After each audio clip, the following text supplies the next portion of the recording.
নবী ইলিয়াসের সময়কালে ইউনুস ছিল শিশু এবং নবী ইলিয়াসের পরবর্তী নবী ছিলেন ইউনুস। তার জন্ম ইরাকে খ্রিস্টপূর্ব নবম শতাব্দীতে। তার পিতার নাম অমাত্তা এবং তিনি ছিলেন বনি ইসরায়েলীদের 12 ভাইয়ের মধ্যে বেনিয়ামিনের বংশধর। আল্লাহ তাকে নিনেভা অঞ্চলে দাওয়াতের জন্য প্রেরণ করেছিল, কিন্তু নবী ইউনুসের তাওহীদের দাওয়াত ও শিরক থেকে বিরত থাকার আহ্বান প্রত্যাখ্যান করে নিনেভা সম্প্রদায়, যার ফলে নবী ইউনুস ধৈর্য হারিয়ে আল্লাহর নির্দেশ ছাড়া শহর থেকে চলে যায়, যা ছিল নবী ইউনুসের একটি ভুল। মূলত আল্লাহর অনুমতি ছাড়া নবীদের হিজরত করা নিষেধ ছিল, যার ফলে নবী ইউনুস আল্লাহর এক কঠিন পরীক্ষার সম্মুখীন হন।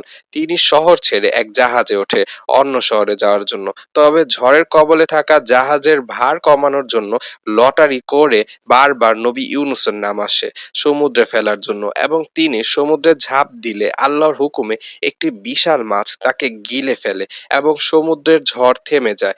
মাছের পেটে থাকা অবস্থায় নবী ইউনুস আল্লাহর কাছে ক্ষমা চায় এবং আল্লাহ তার তওবা কবুল করে, এবং 3 দিন পর মাছ তাকে একটি মাঠে বমি করে ফেলে দেয় এবং সে সময় নবী ইউনুস অনেক দুর্বল হয়ে পড়ে এবং আল্লাহ তাকে একটি গাছের মধ্যে রেখে তাকে সুস্থ করে তোলে।